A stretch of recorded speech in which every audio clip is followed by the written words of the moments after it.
Break के बाद आपका स्वागत कार्यक्रम यादों का सफर में। आज हम बात कर रहे हैं राजमाता विजया राजे सिंधिया जी की, जिन्होंने ताउम्र राज से ठाट बाट का मुंह त्याग कर जनसेवा का रास्ता अपनाया और इन्हीं के पद चिन्हों और आदर्शों को अपनाया इनकी संतानों ने।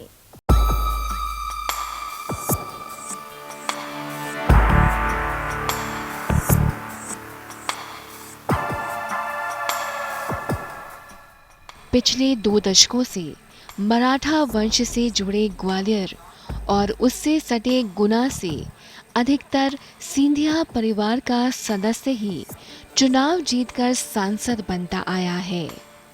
भाजपा नेता राजमाता विजया राजे सिंधिया जहां गुनाव से चुनाव जीती थी, तो कांग्रेस से माधवराव सिंधिया ग्वालियर के साथ साथ गुना से भी चुनाव जीतकर सांसद बने थे। वर्तमान समय में स्वर्गीय विजया राजे सिंधिया की पुत्री यशोधरा राजे सिंधिया ग्वालियर से सांसद हैं, तो माधवराव के पुत्र और कांग्रेस के उभरते युवा नेता ज्योतिरादित्य गुना से सांसद हैं। राजस्थान की मुख्यमंत्री और भाजपा नेता वसुंधरा राजे सिंधिया यशोधरा राजे सिंधिया की बड़ी बहन है। वैसे तो मध्य प्रदेश में कई जमींदारों और रजवाड़ों ने राजनीति में अपनी किस्मत आजमाई है। कुछ कांग्रेस नेता अर्जुन सिंह और दिग्विजय सिंह की तरह सफल रहे हैं और कुछ विफल, लेकिन ऐसे कुछ ही परिवार होंगे जिनके इतने सारे सदस्य न सिर्फ राजनीति में आए, बल्कि उन्होंने सार्वजनिक जीवन में अपनी साख भी बनाए रखी।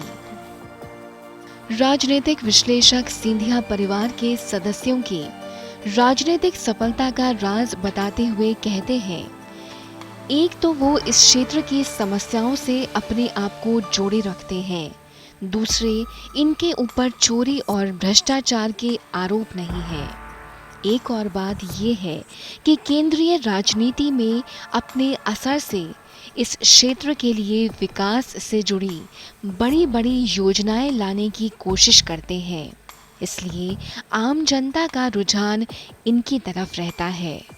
एक आम धारणा यही है कि अगर आप एक राजनीतिक परिवार से हैं तो राजनीति में आने की राह आसान होती है, लेकिन ग्वालियर की सांसद यशोधरा राजे सिंधिया इस बात से सहमत नहीं है।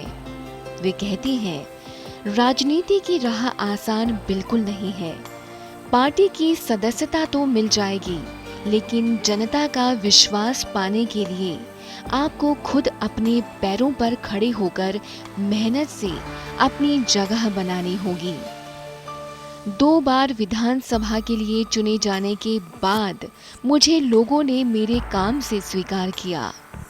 यशोधरा आगे कहती हैं कि लोग उनसे आशा रखते हैं कि ये कुछ कर पाएंगी, और मुझे लगता है कि लोगों का ये विश्वास मेरे पूर्वजों और मेरी माँ का ही प्रताप है।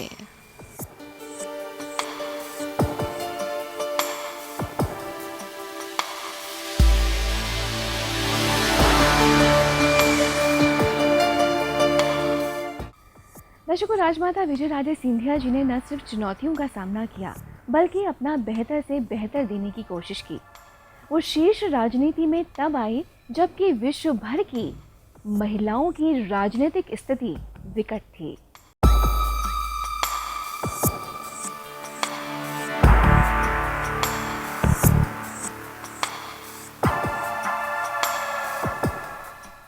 राजमाता विजया राजे सिंधिया राजनीति में महिला नेताओं का प्रतिनिधित्व तब करने लगी जबकि पूरे विश्व में महिलाओं की राजनीतिक स्थिति विकट थी।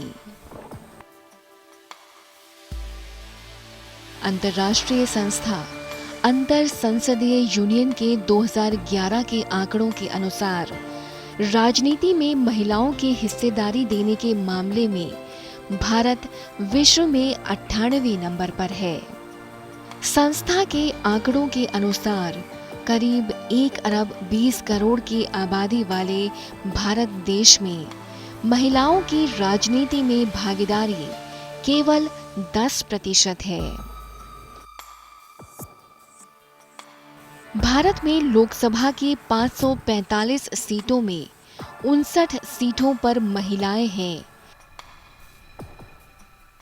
जबकि राज्यसभा की 242 सीटों में से 25 पर महिलाएं हैं। भारत इस मामले में जॉर्डन और बेनिन जैसे देशों की कतार में खड़ा है। इस अध्ययन के अनुसार महिलाओं को अधिकार देने के मामले में पाकिस्तान 51वें, नेपाल 18वें, बांग्लादेश 65वें, चीन 55वें, जर्मनी 19वें और अमेरिका 72वें पायदान पर है। इस सूची में अफ्रीकी देश रवांडा पहले नंबर पर है, जहां संसद के निचले सदन में महिलाओं की भागीदारी 56% और ऊपरी सदन में 34% है। रवांडा के बाद स्वीडन दूसरे, दक्षिण अफ्रीका तीसरे और क्यूबा चौथे नंबर पर है, जबकि सऊदी अरब, कतर और ओमान में महिलाओं की राजनीति में हिस्सेदारी का प्रतिशत 0 है।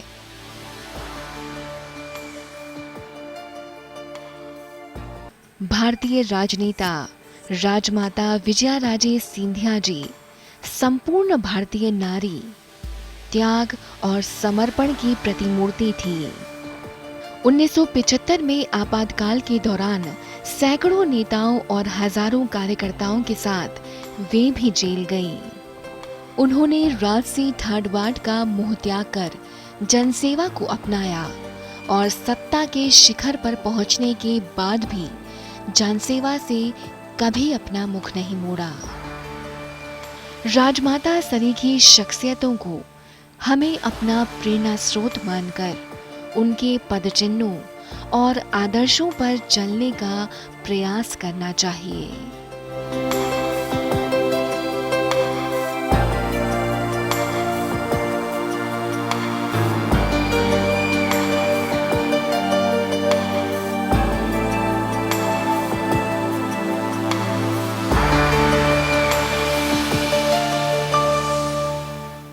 दर्शकों, यादों का सफर में आज बस इतना ही। ऐसी ही बेमिसाल शख्सियत के साथ फिर जल्द होगी आपसे मुलाकात। तब तक के लिए इजाजत दीजिएगा। नमस्कार।